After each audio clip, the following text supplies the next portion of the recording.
Pavlenko. 8h42, ce sera la journée des 3 sommets, vous disais-je. OTAN, G7, Union européenne, le tout à Bruxelles. La famille occidentale, comme disait Nicolas Sarkozy, fait front. Elle n'a jamais été aussi soudée, rassemblée derrière le grand frère américain. Alors en même temps aussi, elle a rarement été plus seule. Ça, c'est l'observation que fait Jean-Dominique Merchet ce matin dans les colonnes de l'Opinion. Alors que penser de la ligne de Washington ? La guerre en Ukraine en effet lui offre certes l'occasion d'effacer le désastre de l'évacuation de Kaboul l'été dernier, de réparer peut-être aussi l'affront fait à la France dans l'affaire des sous-marins australiens. On sent pourtant l'Amérique en retrait, assez méfiante vis-à-vis de cette guerre en Ukraine qui est lointaine pour elle, qui lui coûte peu économiquement mais qui la force tout de même à détourner le regard de son horizon chinois. Alors que pèse le patronage américain ? On en parle ce matin avec Charlotte Dornelas de Valeurs Actuelles. Bonjour Charlotte. Bonjour Dimitri. Jean-Christophe Gallien, politologue, conseiller en communication. Bonjour Jean-Christophe. Bonjour Dimitri. Et le général Dominique Trinquant est avec nous aussi. Bonjour général. Bonjour. Ancien chef de la mission militaire française auprès des Nations Unies. On voit les Américains depuis le début de cette crise dans ce que le journal Le Monde, la formule est plutôt bien trouvée, dans ce paradoxe de la puissance contrainte. Et oui, il s'agit de montrer sa puissance et c'est sans doute ce que va faire Joe Biden aujourd'hui, mais sans l'utiliser. Espèce d'équilibre entre fermeté et prudence. Qu'attendre de la venue de Joe Biden en Europe ce jour, général ? Alors d'abord, Joe Biden est dans une situation difficile puisque les États-Unis, eux, se concentraient face à l'Est et face à l'Asie. Et là, ils sont contraints par la crise de se préoccuper de l'Europe et du front de l'OTAN en Europe. Donc je pense qu'aujourd'hui, les Américains doivent à la fois montrer qu'ils sont unis aux Européens, mais aussi montrer que leur engagement a une limite et que c'est dans le cadre plus global. On a bien vu la limite depuis le départ. Oui, bien sûr. Non, mais dès lors qu'il dit il n'y aura pas d'intervention militaire américaine, reproduisant quelque part l'erreur qui avait été aussi commise en Afghanistan, de dire on n'interviendra pas, on ne se battra pas. Il laisse toute l'initiative à la Russie. En Ukraine, oui, mais les règles sont là. L'OTAN est là pour défendre les pays qui appartiennent à l'OTAN et non pas pour défendre des pays qui n'appartiennent pas à l'OTAN. Donc c'est un peu l'ambiguïté. Et je pense que pour inverser un peu les données, aujourd'hui, le président Poutine a remporté 3 victoires. Il a réussi à ressusciter l'OTAN, dont on disait il y a quelques mois qu'elle était morte. Il a accéléré les Européens. On le voit avec la mise en application de la boussole stratégique qui a été approuvée. Et qui va être présentée aujourd'hui même. Et il a réuni les Ukrainiens, ce qui était déjà une gageure, les Ukrainiens. Pour parler de cette boussole stratégique, général Trinquant, qu'est-ce que c'est exactement pour le profane ? Alors pour le profane, disons que c'est un livre blanc. Il s'agissait de se mettre d'accord entre Européens sur quelles étaient les menaces et quelles étaient les actions qu'entreprendrait l'Union européenne. Vous voyez que je confonds un peu parce qu'aujourd'hui il y a un petit peu confusion entre les deux. Sur 30 membres de l'OTAN, vous en avez 21 qui sont membres de l'Union européenne. Exactement. Et on voit bien d'ailleurs qu'autrefois il y avait toujours cette discussion, en particulier pour notre discussion hexagonale de l'Europe, qui était la France soutient l'Europe et pas trop l'OTAN. En revanche, ceci a disparu. Maintenant, on a bien compris que en Europe, c'est l'OTAN qui prime, mais en revanche, on doit être capable de faire autre chose ailleurs ou différemment. Et donc cette boussole, ce livre blanc, s'applique aux forces, 5000 hommes qui doivent pouvoir être déployés, mais également à l'industrie. Et ça, en revanche, c'est un sacré problème, parce que pour reprendre l'expression d'un homme parlé, l'article 5, c'est pas l'article F-35. L'article 5, c'est l'article de déclenche, c'est l'assistance. Exactement, ça veut dire que c'est pas parce en cas d'attaque d'un on va être dans l'OTAN qu'on doit acheter systématiquement du matériel américain. Et donc, il y a une industrie européenne à motiver, c'est le Fonds européen de défense en particulier. Mais Jean-Christophe Gallien, est-ce que réellement les choses ont changé ? Moi, je lis partout, ça y est, c'est le réveil de l'Europe, enfin. J'ai pas l'impression, moi. J'ai l'impression que, certes, résurrection de l'OTAN, mais là, cette OTAN d'ailleurs dont on ne sait absolument pas ce qu'elle va faire, elle n'a pas l'air très motivée à aller se battre potentiellement en frontal contre la Russie, et le général Trinquant l'a rappelé à l'instant, c'est-à-dire que la défense européenne, très bien, oui, mais dans le cadre de l'OTAN toujours. Ça c'est évident. Moi je suis moins sceptique et moins dur avec les États-Unis que vous l'êtes. Je pense qu'il y a même eu, il faut le dire, il y a un conflit concret et interne entre le Parti démocrate et Vladimir Poutine. Voilà. Au-delà des États-Unis et de la Russie, Russie. C'est clair qu'il y a une relation, on parlait de Biden tout à l'heure, mais on pourrait remonter Obama. Entre le Parti Clinton, démocrate et Vladimir Poutine. C'est très clair. C'est très clair qu'en tout cas, il y a quelque chose qui se joue là, mais qui en même temps, c'est globalisé. Et c'est globalisé parce qu'il n'y a pas qu'un enjeu interne aux États-Unis, il y a les élections de midterm, ça joue. Biden, il joue aussi cette carte-là, il est en mauvaise posture. Là, il y a deux tendances. Il y a ceux que ça mobilise en face de lui, puis en même temps, on voit que M. Trump a plus de difficultés aujourd'hui à dire qu'il y a une erreur de la part de l'OTAN et c'est plus compliqué. Donc, c'est favorable. Et on pourrait voir en Angleterre, aussi en Grande-Bretagne, aussi M. Johnson qui s'est un peu sauvé dans cette affaire alors qu'il était quasiment en situation de se faire sortir. Donc, à l'intérieur de l'Union européenne, pour reprendre ce que vous disiez, c'est moins clair. C'est moins clair. Il semblerait qu'effectivement, l'enjeu majeur américain, il est de couper l'Allemagne de la Russie. Soyons clairs. Nord Stream, en finir. Le gaz américain, le gaz qatari. Il faut venir aux fondamentaux, si vous voulez. C'est pas, le reste, c'est pas. Donc, appeler Poutine à venir en Ukraine, si vous voulez, faire en sorte que finalement, il consomme de l'armée, il consomme des munitions, il consomme de l'image. Impossible de revenir en arrière. Globaliser ce conflit, on en a discuté avec Pékin pour dire attention, on est dans un conflit économique, faut pas qu'on aille plus loin. Ramener les Japonais et d'autres dans l'affaire. On est en train de globaliser quelque chose qui, effectivement, n'est pas simplement européen ou ukrainien. À l'intérieur de l'Europe, pour le coup, une des envies américaines, c'était aussi de renforcer l'axe Pologne, Roumanie et autres sur le front Est, que l'Union européenne, si vous voulez, ne voulait pas consommer dans une relation à la Russie, mais qui quand même posait quelques questions. Il y a des gens qui sont dans Schengen, il y a des gens qui n'y sont pas, il y a des gens qui sont dans l'euro, il y a des gens qui n'y sont pas, il y a des gens qui sont dans l'OTAN, évidemment, parce que maintenant c'est la tendance, entre guillemets, donc tout ça est complexe. La vérité, c'est que vous avez fait une confusion tout à l'heure, OTAN-Europe. C'est quoi aujourd'hui? Est-ce qu'on est OTAN avec une volonté d'otanisation de l'Union européenne très clairement affichée depuis les points de force? Pourquoi il va en Pologne, Biden?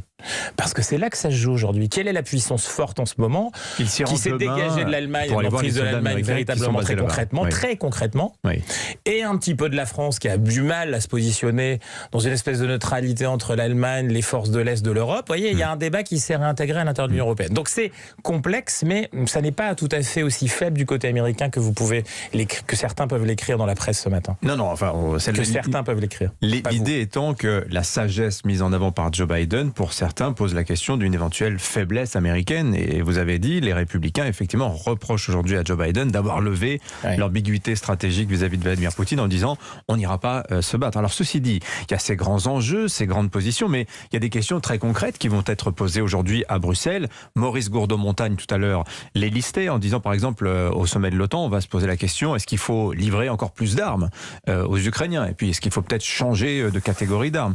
En cas d'attaque chimique, qu'est-ce qu'on fait? Est-ce que c'est une ligne rouge, comme on avait dit que c'en serait une en Syrie en 2013? Et on a bien vu que la ligne a été franchie et qu'il ne s'est rien passé. Et encore une autre question, est-ce qu'il faut prendre un 5e train de sanctions? Ce qui, pour les Européens, va poser la question du gaz et la question du pétrole. Est-ce qu'on y est prêt? Toutes ces questions-là, moi, j'ai envie de vous répondre. En fait, c'est vite répondu, Charlotte Dornelas. Il va rien se passer. Il va rien se passer. C'est un peu ça le problème. J'ai l'impression qu'on se pose les mêmes questions depuis le début de cette guerre, avec une fermeté sémantique assez incroyable. Mais comme d'habitude, enfin comme depuis très longtemps, l'Union européenne est extrêmement ferme sur les mots parce qu'elle se situe en permanence pour masquer son impuissance sur un terrain moral.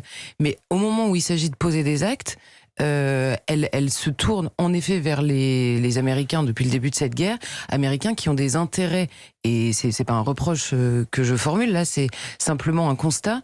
Ils ont des intérêts qui ne sont pas nécessairement les nôtres, et au sein de l'Union européenne, et c'est vrai sur tous les sujets, c'est vrai dans cette guerre aussi, nous n'avons pas nécessairement les mêmes intérêts, les mêmes craintes et le même rapport même à la Russie. On le voit bien avec les pays de l'Est qui aujourd'hui, et c'est vrai sur le terrain de la guerre, c'est vrai sur la question de l'accueil des réfugiés, ils ont complètement changé de braquet dans leur manière de concevoir, on va dire, ce qui est en train de se passer en Ukraine.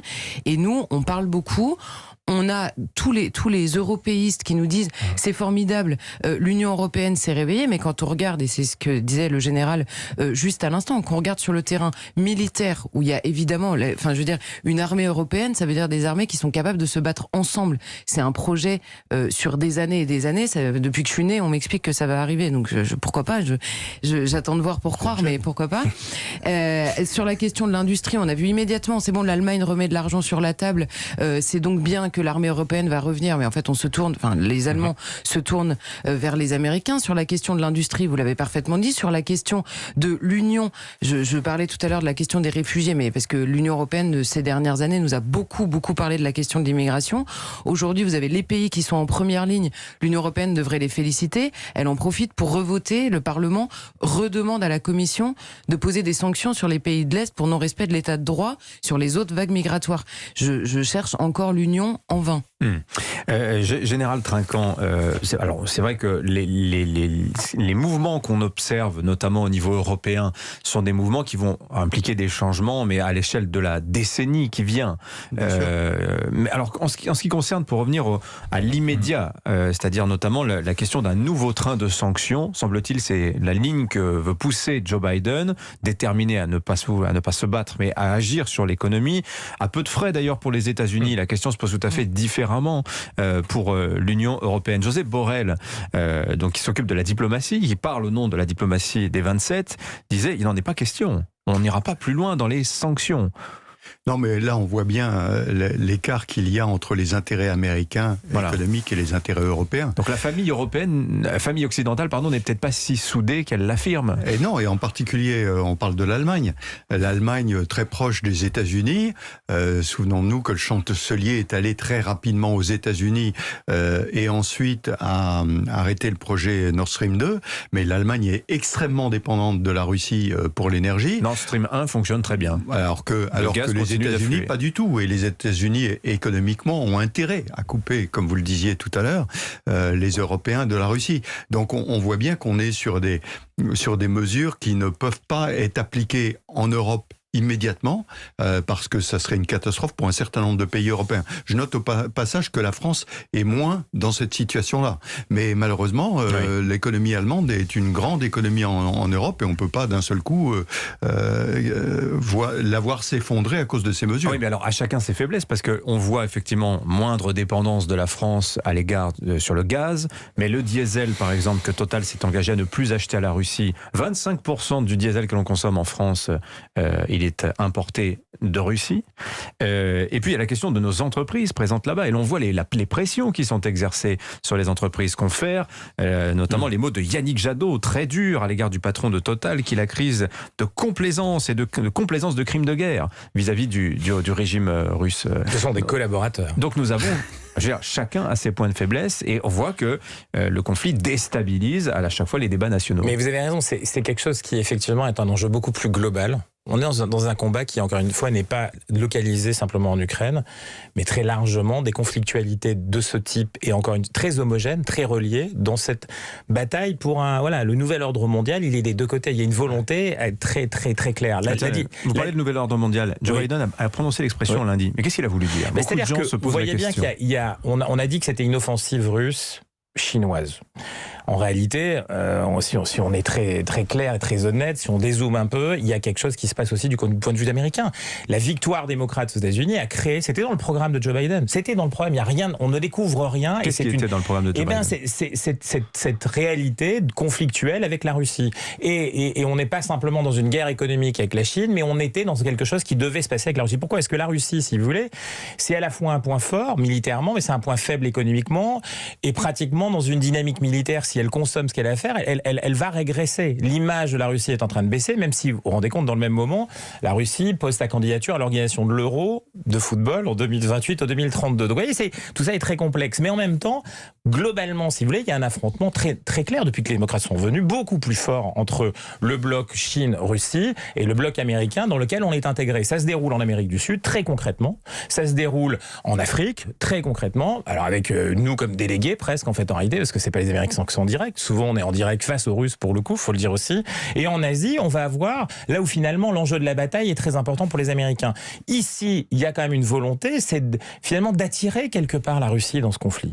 Si on regarde bien les choses, de consommer comme en Afghanistan, rappelez-vous au début, qu'est-ce qui a fait que finalement l'acte concret qui fait basculer l'URSS, dans quelque chose de difficile, c'est l'enlisement en Afghanistan. La consommation militaire des jeunes, des Elle y troupes. est allée toute seule. Non, mais c'est quelque chose qui est très important. Comme en Ukraine. Elle y est allée toute seule. Exactement, avec quelque chose qui était quand même presque aussi parce un que appel. vous suggérez qu'on l'y a attiré, mais non, elle y est allée toute seule. Attendez, vous savez, la partie se joue de cette manière-là depuis un certain temps. Donc il y a des multiples conflits. Il y a des gens, alors la contre-mesure russe et chinoise, c'est en Amérique du Sud, mais vous avez quelque chose aujourd'hui qui est bel et bien là, à l'œuvre au niveau global. Et nous sommes, alors pour le coup, ça qui est très concret, nous localement, les victimes.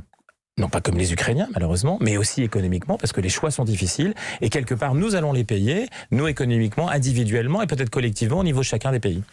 Merci à tous les trois. Charlotte Dornelas de Valeurs Actuelles, Jean-Christophe Gallien, Général Dominique Trinquant. Merci d'être venu nous voir. 8h57.